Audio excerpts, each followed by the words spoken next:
Hello बच्चों। तो बच्चों अगला क्वेश्चन है हमारे पास एक्सरसाइज 3.3 का क्वेश्चन नंबर 4।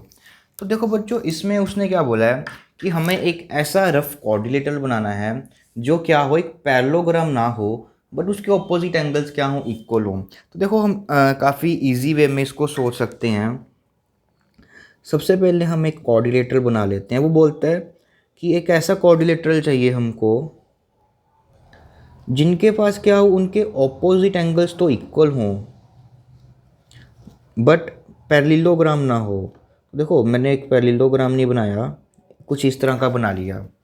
तो अब ए बी सी डी, तो देखो इसकी ऑपोजिट साइड्स तो इक्वल नहीं है, तो ये पैरेललोग्राम तो होगा नहीं।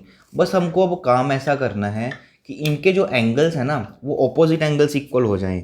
मतलब एंगल ए सी के इक्वल हो जाए, एंगल डी बी के इक्वल हो जाए, और अगर वो कोऑर्डिनेटर है तो इनके सभी एंगल का सम कितना होगा, 180। तो इस तरह के फिगर बनाने के लिए सब एक ट्रिक बताता हूँ आपको अच्छी सी। आप क्या कीजिए, यहाँ पर कोई भी एक एंगल लिख लीजिए, वो आपकी इच्छा है। मान लो यहाँ पर आपने 30 डिग्री का एंगल लिख लिया। हमें क्या चाहिए, इनके ऑपोजिट एंगल्स इक्वल चाहिए। अगर ये 30 है तो इसके ऑपोजिट वाले को भी हमको कितना रखना पड़ेगा, 30 रखना पड़ेगा। तो हमने इसको भी 30 रख लिया। अब दूसरी कंडीशन क्या चाहिए, हमें एंगल डी और बी इक्वल चाहिए और इनका सम भी 360 होना चाहिए क्योंकि कोऑर्डिनेटर है। तो अगर मैं इस एंगल को मान लूँ कि वो एक्स है, तो इसको भी क्या होना पड़ेगा, यहाँ से एक्स होना पड़ेगा। तो यहाँ से हम एंगल सम प्रॉपर्टी का यूज़ कर कर एक्स की वैल्यू को क्या कर लेंगे, यहाँ से फाइंड आउट। तो इनका सम 360 होगा। तो यहाँ से x और x ऐड होकर 2x हो जाएंगे ये, और 30 + 30 हो जाएगा 60। तो यहाँ से 360 - 60, तो बेटा यहाँ से आ जाएगा 300 और x की वैल्यू आ जाएगी 300/2 मीन्स 150।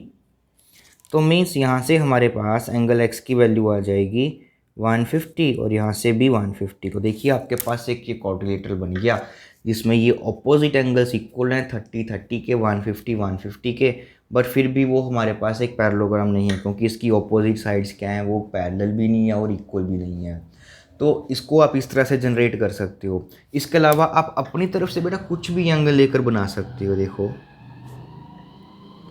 सबसे पहले आपको एक ऐसी फिगर बना लेनी है जो क्या हो, ठीक है। तो बेसिकली आप इसको काइट भी बोल सकते हो। ये कौन सी फिगर बन गई, काइट। काइट में ना जो होता है, ये एंगल ऑपोजिट एंगल्स जो होते हैं वो इक्वल होते हैं बट वो फिर भी पैरेललोग्राम नहीं बन पाता। अब आपको मान लीजिए यहाँ पर कोई और एंगल चाहिए, यहाँ पर आप 40 ले लीजिए। अगर आप 40 लेना चाहते हो यहाँ पर आप 40 एंगल ले लीजिए। तो यहाँ पर अगर आप 40 लोगे तो अपोजिट के लिए आपको यहाँ पर भी 40 लेना पड़ेगा। अब 40 और 40 टोटल हो गए हमारे पास 80 हो गया। अब हमको फिर से इनका सम 360 चाहिए, तो इन दोनों का सम कितना होना चाहिए। यहाँ से तो 40 40 हो गया, तो हम क्या कर देंगे, 360 में से ये 80 को माइनस कर देंगे। तो आपके पास आ जाएगा यहाँ से 280 आ जाएगा। मतलब अब इन दोनों एंगल का सम कितना होना चाहिए, 280। बट हमको ये दोनों भी इक्वल चाहिए, तो मीन्स यहाँ से इसको भी 140 होना पड़ेगा और इसको भी यहाँ से 140 होना पड़ेगा। तो आपके पास एक और आ जाएगा। इस तरह से आप यहाँ पर 50 50 ले सकते हो, 20 ले सकते हो, 10 10 ले सकते हो।